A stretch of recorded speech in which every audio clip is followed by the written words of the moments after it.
अस्सलाम वालेकुम स्टूडेंट्स। आज हम स्टडी करने जा रहे हैं फिशेस के अंदर locomotion, nutrition and digestive system को। तो चलिए सबसे पहले लोकोमोशन को स्टडी करते हैं। अब जैसे हमें पता है फिशेस की जो बॉडी शेप है वो स्ट्रीमलाइन होती है, मतलब वो इस तरह की जो है फिशेस की बॉडी होती है। इसके अलावा फिशेस की बॉडी के ऊपर काफी ज्यादा म्यूकोइड सेक्रेशन जो है वो प्रेजेंट होती है, मतलब इसकी जो बॉडी है वो काफी ज्यादा स्लाइमी होती है। अब ये इसके पास दो अडाप्टेशन है कि ये अपने वाटर और फिश के दरमियान इसकी वजह से फ्रिक्शन जो है वो रिड्यूस हो जाती है ताकि फिश जो है वो इजीली स्विम कर सके। इसके अलावा हमें पता है वाटर जो है वो सपोर्टिव मीडियम है, तो वाटर की जो बियॉन्ड प्रॉपर्टीज है वो भी फिश को सपोर्ट करती हैं ताकि फिश जो है वो इजीली स्विम कर सकती है। और इसके अलावा ग्रेविटी के अगेंस्ट भी फिश जो है वो बहुत ही लिटिल एनर्जी एक्सपेंड करती है। अब इसकी मूवमेंट असल में होगी कैसे? अब फिश जो है वो अपने फिन्स को यूज करेगी, ठीक है, और इसके अलावा अपनी बॉडी वाल को यूज करेगी वाटर के अगेंस्ट मूव करने के लिए। अब जैसे हमें पता है फिशेस के जो मसल्स होते हैं वो जिगजैग पैटर्न में अरेंज होते हैं, यानी मसल्स बंडल को अगर देखें तो एक मसल जो है वो हमें कुछ इस पैटर्न में नजर आएगा। तो इससे क्या होगा कि एक भी अगर मसल यहाँ से कॉन्ट्रैक्ट या रिलैक्स हो रहा है तो बॉडी का एक लार्ज एरिया जो है उस पर अफेक्ट आ रहा है, ठीक है। तो जब एक लार्ज बॉडी का एरिया जो है वो रिलैक्स या कॉन्ट्रैक्ट होगा तो फिश जो है वो एफिशिएंटली स्विम कर सकती है। इसके अलावा जो ज्यादा फास्ट स्विमिंग फिशेज हैं उनके पास हम देखते हैं वर्टिकल कॉर्डल फिन भी प्रेजेंट होता है, यानी जैसे कि मैक्रल होगी, ट्यूना होगी। अब ये फास्ट स्विमिंग हमारे पास फिशेज है तो इनके पास एक वर्टिकल इस तरह का पीछे कॉर्डल फिन प्रेजेंट होता है। अब ये वर्टिकल कॉर्डल फिन जो है इसका भी काम जो है वो लोकोमोशन को ज्यादा एफिशिएंट बनाना है। अब ये क्या करेगा, ये सरफेस एरिया को रिड्यूस करेगा, क्योंकि अगर सरफेस एरिया ज्यादा होगा तो टर्बुलेंस ज्यादा होगी। तो सरफेस एरिया अगर ये कम कर देगा तो इस वजह से जो टर्बुलेंस है वो कम होगी और फिश जो है वो ज्यादा एक्टिवली मूव कर सकती है। नेक्स्ट हम देखते हैं न्यूट्रिशन एंड डाइजेस्टिव सिस्टम। तो न्यूट्रिशन में अगर देखें तो सबसे पहले अगर हम अर्ली फिशेस को स्टडी करें तो अर्ली फिशेस हमें ज्यादातर नजर आता है कि मे बी वो फिल्टर फीडर्स थी या फिर वो स्कैवेंजर्स थी, ठीक है, यानी कि वो ओशन फ्लोर जो है उसी को शिफ्ट करती थी, वहीं से जो है वो स्मॉल एनिलीड्स, मोलस्क वगैरह या दूसरे डिकेइंग ऑर्गेनिक मैटर वगैरह पे फीड करती थी। लेकिन अब जैसे ही जास आए हैं फिशेस के अंदर, जास की एवोल्यूशन हुई, तो जास की एवोल्यूशन होने की वजह से फिशेस जो है वो एफिशिएंट प्रीडेटर्स में ज्यादातर जो है वो कन्वर्ट हो चुकी हैं। अब अगर अब की मॉडर्न फिशेस की बात करें तो मॉडर्न फिशेस का जो प्रे है वो काफी ज्यादा जो है वो डिफरेंट हो सकता है एक का प्रे दूसरे से।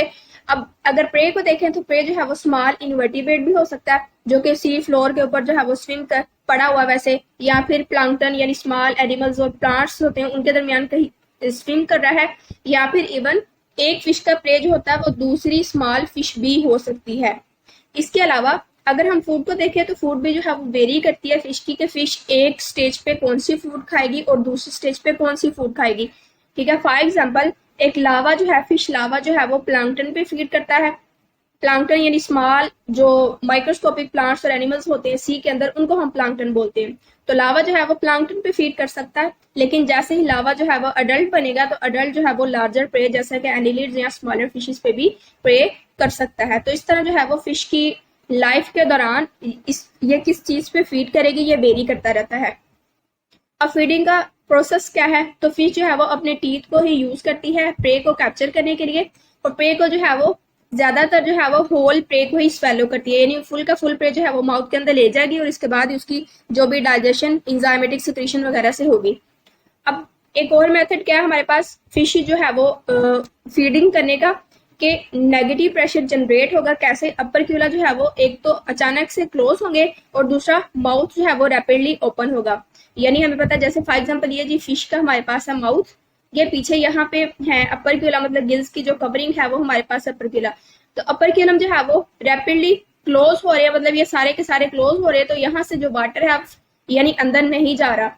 ये प्रोसेस सिर्फ और सिर्फ तब होगा जब फिश ने फीड करना है, ठीक है। वैसे तो खैर गैस एक्सचेंज का प्रोसेस होता रहता है तो गिल कवरिंग जो अपर क्यूलम है वो ओपन ही होती है। तब गिल कवरिंग जो है वो क्लोज होगी जब इसने फीड करना है, और फौरन से जो है वो माउथ ओपन होगा। तो जब माउथ ओपन है, अपर क्यूलम क्लोज है, तो नेगेटिव प्रेशर जनरेट होगा, जो जितनी भी यहाँ पे फूड कंटेंट प्रेजेंट है, फॉर एग्जांपल कोई स्मॉल फिश है या एनिलिड है, वो फौरन से जो है वो फोर्सफुली फिश के माउथ के अंदर चली जाएंगी। तो इस तरह जो है फिश जो है वो कुछ फिशेज इस तरह भी फीड करती हैं। नेक्स्ट हम देखते हैं हेरिंग, पैडल फिशेज और वेल फिशेज को। तो ये हमारे पास फिल्टर फीडर्स है, मतलब ये प्रीडेटरी नहीं है बल्कि इन्होंने फिल्टर फीडिंग करके जो है वो अपनी लाइफ स्पेंड करनी होती है। अब फिल्टर फीडिंग के लिए भी इनके पास अडाप्टेशन है, तो इनके पास लॉन्ग गिल प्रोसेसेस होते हैं जिनको हम गिल रैकल्स बोलते हैं। तो ये गिल रैकल्स जो हैं ये प्लांक्टन को ट्रैप करने का काम करते हैं। और ऑफ कोर्स ये प्लांक्टन को कैसे ट्रैप कर सकते हैं, जब फिश का जो माउथ है वो ओपन होगा और फिश जो है वो स्विम कर रही होगी। तो इस तरह जो है वो गिल रैकल्स प्लांक्टन को ट्रैप करेंगे, जो आगे नेक्स्ट जो है वो माउथ के थ्रू आगे डाइजेस्टिव सिस्टम में जाके जो है वो उसकी डाइजेशन हो जाएगी। अब एक और हमारे पास फिश है कार्प। अब कार्प जो है ये प्लांट्स पे फीड करती है और स्मॉल एनिमल्स पे फीड करते हैं। इसके अलावा लैम्प्रे को जैसे हमने देखा था कि लैम्प्रे जो है वो एक्सटर्नल पैरासाइट्स होती है दूसरी फिशेस के ऊपर, मतलब लैम्प्रे जो है वो दूसरी फिशेस के ब्लड के ऊपर फीड करती है। इसके अलावा अगर कुछ फिशेस को देखें तो कुछ जो है वो हर्बीवर्स भी हो सकते हैं, मतलब उन्होंने सिर्फ और सिर्फ प्लांट्स पे फीड करना है। अगर हम डाइजेस्टिव सिस्टम को देखें तो डाइजेस्टिव सिस्टम फिशेस का जो है वो दूसरे वर्टिब्रेट से सिमिलर होता है, मतलब एक लार्ज स्टमक है हमारे पास और इसके बाद एक स्मॉल इंटेस्टाइन है। अब ये जो लार्ज स्टमक है, अब ऑफकोर्स जैसे दूसरा ऑर्गेनिज्म होता है, इसका काम जो है वो फूड को मेनली स्टोर करना होता है, या फिर कुछ ना कुछ इंजाइम यहाँ पे रिलीज होते हैं, तो कुछ ना कुछ प्रोटीन के डाइजेशन जो है वो स्टमक के अंदर हो जाती है। लेकिन फिशेस के अंदर स्टमक का जो मेन काम है वो फूड को स्टोर ही करना है। मतलब इनफ्रेक्वेंट मील्स, यानी हमें पता है फिश जो है वो ज्यादातर माउथ के जरिए फूड उसमें एंटर होती ही रहती है। तो इस तरह जो है फूड एंटर होती रहती है, तो स्टमक जो है वो ज्यादातर फूड को स्टोर करने का काम करता है, ताकि जब फूड एक खास लिमिट तक पहुंच जाए उसके बाद ही उसकी डाइजेशन का प्रोसेस स्टार्ट किया जाए। अगर हम शार्क्स और दूसरे एलास्मोब्रांक्स को देखें तो शार्क्स और दूसरे एलास्मोब्रांक की स्मॉल इंटेस्टाइन के अंदर एक स्पाइरल वाल्व भी प्रेजेंट होता है।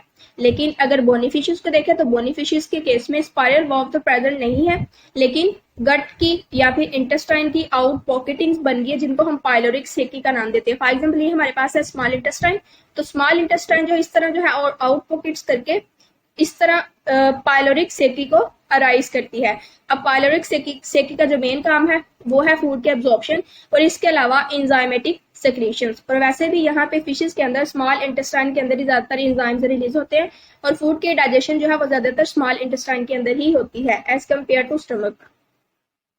तो स्टूडेंट्स ये थी आज की वीडियो। अगर आपको इसमें से कोई क्वेश्चन है, कंफ्यूजन है, तो आप मुझे कमेंट के अंदर पूछ सकते हैं।